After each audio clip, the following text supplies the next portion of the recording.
안녕하세요. 미국 주식으로 100을 만들자 미주백입니다. 오늘은 26년 2월 7일 토요일입니다.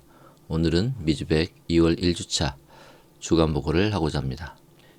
이번 주에도 꽤 변동폭이 컸습니다. 참 시장이 예측 불허하네요.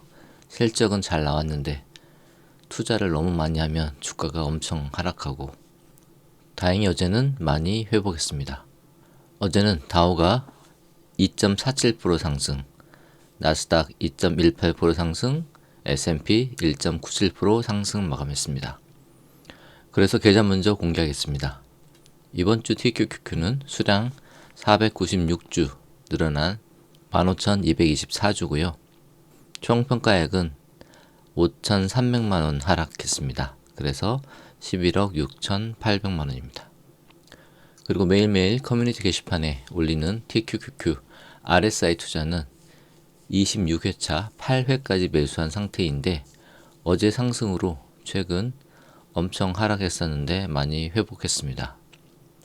게시물에 공지한 대로 26회차는 수량 충분히 확보가 되어서 다음 주부터 27회차 매수 예정입니다. 일주일 동안 S&P 맵을 보면 매그니피센트 중에서 애플을 제외하고 엄청 빠졌습니다.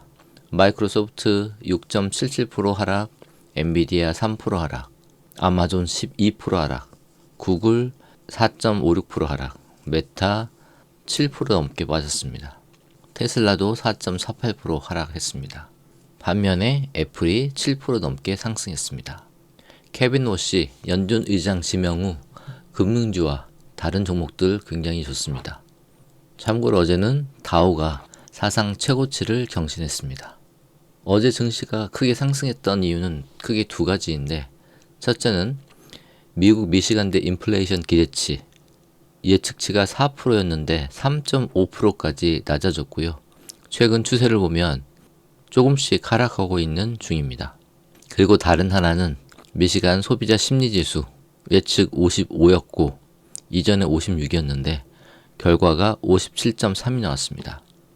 이렇게 발표 후에 시장이 급격하게 상승했습니다. 이번 주 발표한 신규 실업 수당 청구 건수는 굉장히 많이 올랐습니다. 예측 21만 2천 건이었는데 23만 1천 건이 나왔습니다. 채권시장의 중요 지표인 10년물 채권금리 지난주보다는 낮아졌습니다. 현재 4.205입니다. 이런 상황에 페드와치 금리 인하를 보면은 여전히 3월 달에는 동결 가능성이 82%이고요. 내린다 약 17%입니다. 일주일 동안 지수 변화를 살펴보면 다우가 1.94% 상승, 나스닥 1.95% 하락, S&P 0.26% 하락, 국내 코스피 1.84% 하락 마감했습니다. CNN에서 발표한 공포지수는 직전에 32, 공포 단계였는데 현재 45로 중립으로 바뀌었습니다. 바로 일주일 전에는 56이었습니다. 탐욕이었는데 변화가 꽤 큽니다. 유가 또한 최근 지정학적 이슈로 계속해서 상승 중입니다. 현재 배럴당 63달러입니다. 환율 또한 최근 상승 중인데 케빈 워시 지명 이후에 이렇게 하락하다가 다시 환율 상승 중입니다. 현재 달러당 1464원입니다. 현재 일주일 동안 TQQQ는 약 4.94% 하락했습니다. 다시 한번 미주백 계좌를 말씀드리겠습니다. TQQ 수량은 496주 늘어났고요. 총 수량 15,224주, 그 다음에 평가금은 5,350만원 하락한 11억 6,800만원입니다. 우리 존경하는 미주백 가족 여러분, 항상 건강하시고요. 주말에 날씨가 엄청 춥다고 하니 건강에 유의하시고 한 주 동안 수고 많으셨습니다. 감사합니다. 미주백이었습니다. 안녕하세요. 혹시 계속 변하는 시장 보면서 마음 졸이신 적 있으세요? 오늘은 월스트리트의 오래된 격언들이 최신 데이터를 만나면 얼마나 명쾌한 답을 주는지 제가 속 시원하게 정리해드리겠습니다. 솔직히 우리 다 그렇잖아요. 아침에 눈 뜨면 습관처럼 증권 앱부터 켜보고요. 밤사이 파랗게 변한 계좌를 보면 정말 하루 시작부터 기운이 쫙 빠지죠. 네, 바로 그 마음. 여러분 혼자만 느끼는 게 아닙니다. 사실 그게 바로 시장을 움직이는 아주 강력한 엔진이에요. 월스트리트의 고수들은 이 두 가지 감정, 두려움과 탐욕을 다스리는 게 투자의 첫걸음이라고 입을 모아 말합니다. 자, 그럼 먼저 수십 년, 아니 거의 수백 년 동안 월가에서 전해져 내려오는 격언들부터 한번 살펴볼까요?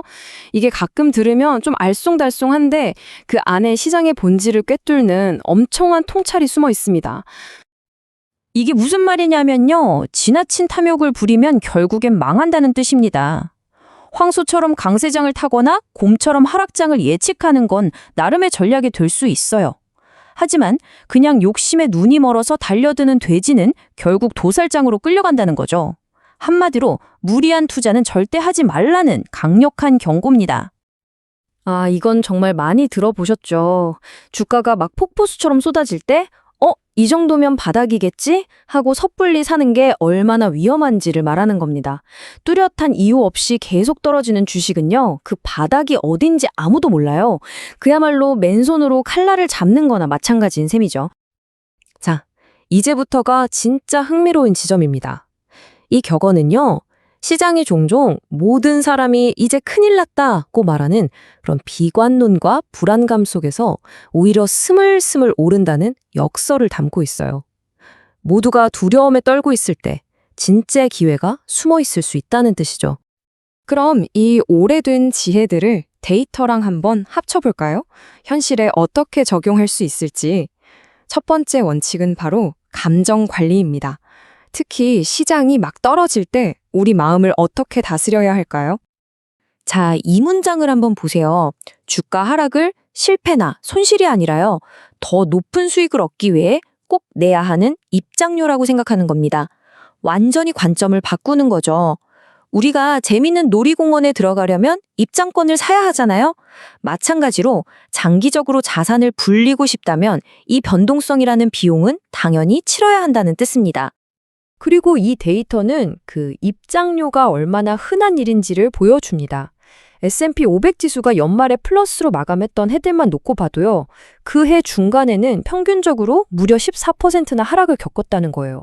그러니까 사실 마이너스 10% 정도의 조정은 폭락이 아니라 거의 연례 행사라고 봐야 하는 거죠. 감정을 다스리는 법을 배웠다면 이제 단기적인 등락에서 눈을 돌려야 합니다. 우리에게 주어진 가장 강력한 무기, 바로 시간을 어떻게 활용할지 알아볼 차례입니다. 우리는 매일같이 내일 주가가 오를까, 내릴까 이걸 맞추려고 엄청 애를 쓰잖아요. 근데 과연 그 노력이 장기적인 성공에 얼마나 중요할까요? 의미가 있긴 한 걸까요? 이건 뭐 감이나 추측의 영역이 아닙니다. 지난 100년에 가까운 방대한 시장 데이터가 우리에게 아주 명확하고도 강력한 답을 주고 있습니다. 바로 이 숫자입니다. 0%. 1920년 이후 대공황이든 오일 쇼크든 닷컴 버블이든 그 어떤 최악의 시점에 투자를 시작했더라도 S&P 500 지수를 20년 이상 보유하고 배당금을 재투자했다면 원금 손실을 본 적은 단 한 번도 없었다는 겁니다. 이 데이터는 시간이 리스크를 이기는 가장 확실한 방법이라는 걸 명백하게 보여주죠. 자, 이제 시장 타이밍 맞추는 거, 단기 변동성에 벌벌 떠는 거, 이런 걱정은 좀 내려놓으셨다면 마지막으로 장기적인 주가 가치를 움직이는 근본적인 힘이 뭔지에 집중해야 합니다. 뭐 금리가 어떻고 전쟁이 나고 정치가 어떻고 이런 뉴스들은 단기적인 주가를 흔드는 소음일 뿐입니다. 하지만 10년, 20년 뒤에 내 주식의 가격을 결정하는 절대적인 요인은 결국 그 기업이 돈을 얼마나 잘 버는가, 즉 기업의 이익입니다. 이건 자본주의 시장에서 거의 물리법칙과도 같아요. 여기서 많은 분들이 진짜 헷갈려 하시는 게 있죠. 아니, 요즘 경기가 이렇게 안 좋다는데 주가는 왜 오르는 거야? 우리가 투자하는 S&P 500 같은 지수는요, 우리나라 동네 가게들이 아니라 전 세계를 무대로 돈을 버는 애플이나 마이크로소프트 같은 초인류 기업들의 모임입니다. 그러니까 우리나라 GDP와 미국 주식시장이 따로 움직이는 건 전혀 이상한 일이 아닌 거죠. 자, 지금까지 말씀드린 원칙들을 싹 모아서 진짜 프로 투자자들은 시장을 어떻게 바라보는지 그들의 생각의 틀, 즉 마음가짐을 한번 정리해 보겠습니다. 이 표를 한번 보세요. 왼쪽과 오른쪽 차이가 정말 극명하죠? 똑같은 하락장을 보면서 한쪽은 공포를 느끼고 탈출하려 하고 다른 한쪽은 세일 기간이라며 기회를 봅니다. 매일 쏟아지는 뉴스에 감정이 널뛰기를 하느냐? 기업의 본질적인 이익에 집중하느냐, 단기간의 대박을 노리느냐, 시간이라는 마법, 즉 복리 효과를 믿고 기다리느냐, 결국 이 관점의 차이가 나중에 계좌의 차이를 만드는 겁니다. 말은 쉬운데 그럼 이 프로의 마음가짐을 어떻게 실천할 수 있을까요? 여기에 아주 간단하면서도 놀랍도록 효과적인 행동 수칙 3가지가 있습니다. 첫째, 스마트폰에서 주식 앱을 지우세요. 잦은 확인은 감정만 소모시킬 뿐입니다. 둘째, 월급날 알아서 사지도록 투자를 자동화하세요. 감정이 끼어들 틈을 주지 않는 겁니다. 마지막으로 지금의 두려움과 나의 다짐을 투자 일지에 기록해두세요. 이게 훗날 시장이 다시 좋아졌을 때 보면 정말 돈으로 살 수 없는 자산이 될 겁니다. 결국 모든 것은 여러분의 선택에 달려 있습니다. 단기적인 소음에 흔들리면서 두려움과 탐욕 사이를 오가는 투자자로 남을 것인가? 아니면 데이터와 원칙을 믿고 시간을 가장 강력한 아군으로 삼는 투자자가 될 것인가? 이 질문에 대한 여러분의 답이 여러분의 미래를 결정할 겁니다.